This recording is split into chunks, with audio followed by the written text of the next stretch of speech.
Hi, it's Retro Nerd Girl, and I'm broadcasting from the International Science Fiction Space Station with a brand new movie that I just recently saw, and I just have to share this one with you guys. It is Talk of the Town, 1942. I did love this. I did love it. Starring Cary Grant, Jean Arthur, and Ronald Colman. This is actually really, really good. It was done in 1942, as I mentioned before. And the rating for this is just approved. It was just approved because the rating system had not developed to what it is today. And it was an hour and 58 minutes. Now that is pretty long. And I do say that the pacing did reflect just how long this was. However, I did enjoy it quite a bit. It's directed by George Stevens. The writers that were involved with this were Irwin Shaw, Sidney Buchanan, and Dale Van Avery. It was also great acting by Rex Ingram playing Tilney and Glenda Farrell playing Regina Rush. Cary Grant is playing Leopold Dilg. Jean Arthur is playing Nora Shelley. And Ronald Colman is playing Professor Michael Lightcap. It starts out with Leopold Dilg in jail. He was a worker at a factory that burned down, and all during this entire thing, he's been saying, hey, the factory needs help. There's problems with the factory, and it is liable to be burned down. There are very many hazards going on in this factory. There was a huge fire, and a young man was killed in the accident. They didn't find any remains from him. And so a jury had found him guilty, and he is pretty much processed to be executed. In the beginning of the movie, you just don't know whether he's a good guy or bad guy. And that was very unique for me, seeing Cary Grant in this kind of a position where you didn't know whether he was a good guy or a bad guy. He looked like a bad guy. They had the way they cast him, cast shadows on him, the way he kind of looked, gave you the inkling, oh, is he a bad guy in this? Oh no, I hope he doesn't do anything terrible. And turns out he is innocent of the crimes. At least he keeps saying that he's innocent, and he escapes from prison. And yeah, there's a arsonist overpowers his guard and escapes. And it sounds very dangerous, right? So people are very much on their toes. The entire town like hates him and really wants to see him caught. He's definitely a real thorn in their side. Then he finds a house nearby with a young lady who is cleaning it up for a guest who is going to be staying for the next couple of days. However, he is, desperate for a place to stay, and she, with much protest, does allow him to stay there eventually after some convincing. One of the issues is that he has sprained his ankle, and he needs some time for it to heal, and so she's allowing this, but all the while putting up the charade that like she's trying to cover for him. As this new person enters the picture, the renter of this abode, and so he is looking to see if he can get some quiet. He doesn't want to have anything to do with it, but he just so happens to be a lawyer that is highly regarded and highly respected in his field, to the point that he is up to be a Supreme Court justice. And it's really interesting that in this movie, him being a possibility for that position, the movie really puts it on a huge pedestal. And this heroic music being played every time they kind of talk about it, and the characters are like, oh wow, this is really important for this character. They really put a lot of precedence onto this, the fact that he's going to be or possibly be a U.S. justice. Like, if you did that today, I'm not sure if you would get that kind of respect. Generally, the process around most people in America today is more like a lot of people are wary of the government and what they are doing. So it is very interesting to see how in 1942 it was regarded so very highly. Loved to see those little nuggets of differences that were going on there. And I'll just say this: the professor is a very interesting character because none of the other characters have beards. Male characters have beards, but him. A lot of people make a comment or two about him wearing a beard, and why he's like, oh well, I just wanted to wear a beard because it makes me look distinguished during this film. His beard does look a little different than a lot of other people's beards would, so I think he is wearing a prosthetic, if you will.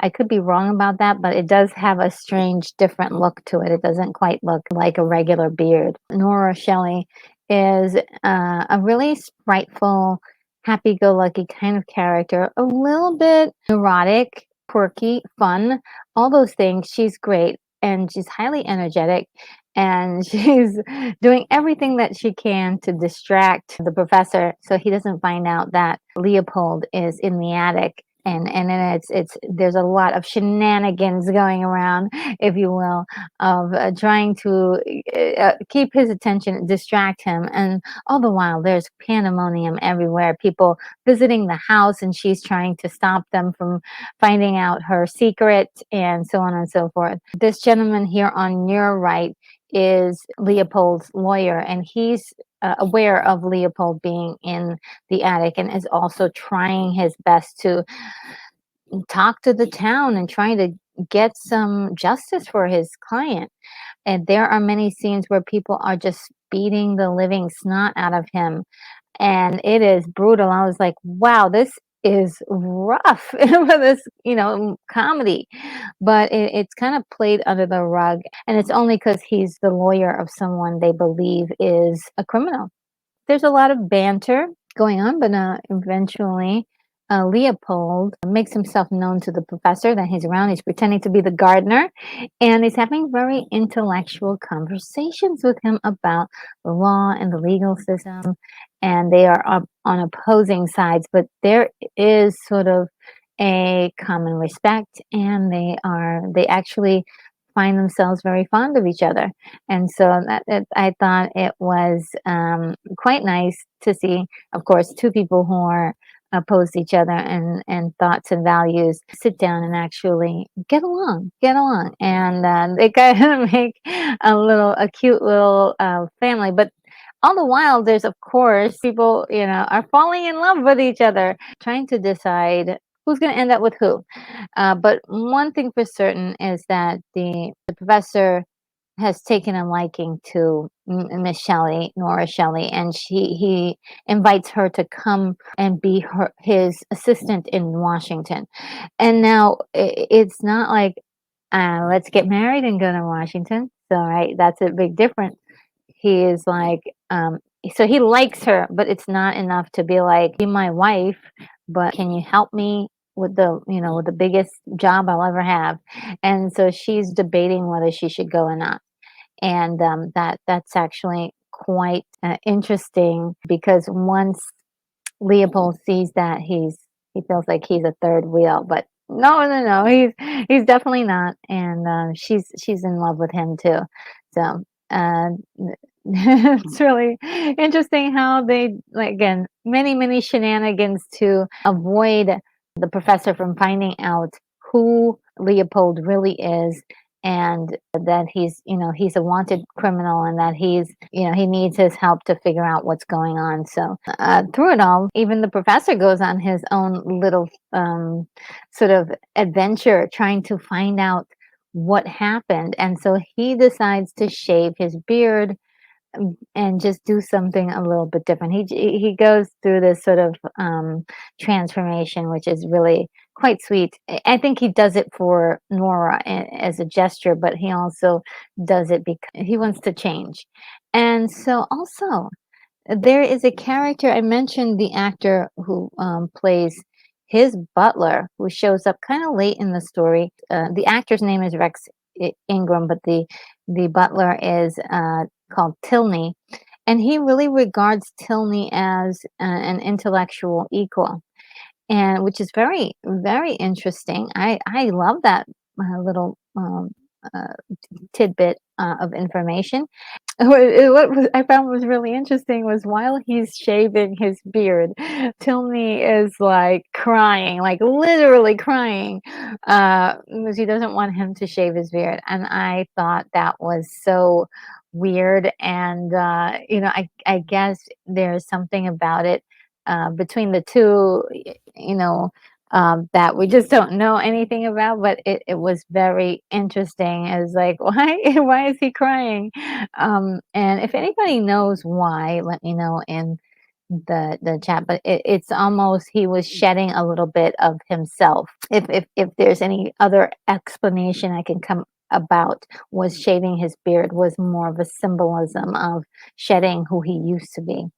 Um, and so maybe that's where the tears are coming from.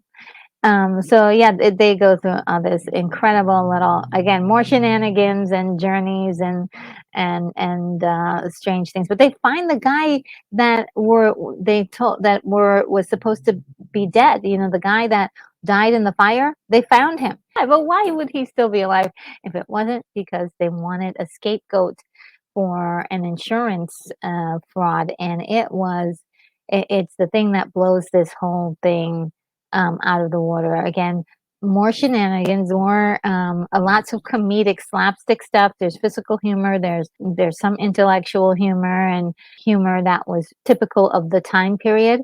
So a lot of it has to do with 1940s humor, which I adored intensely. And yeah, just love Talk of the Town. It was great. A nice throwback movie that I thought it would be great to discuss and chat.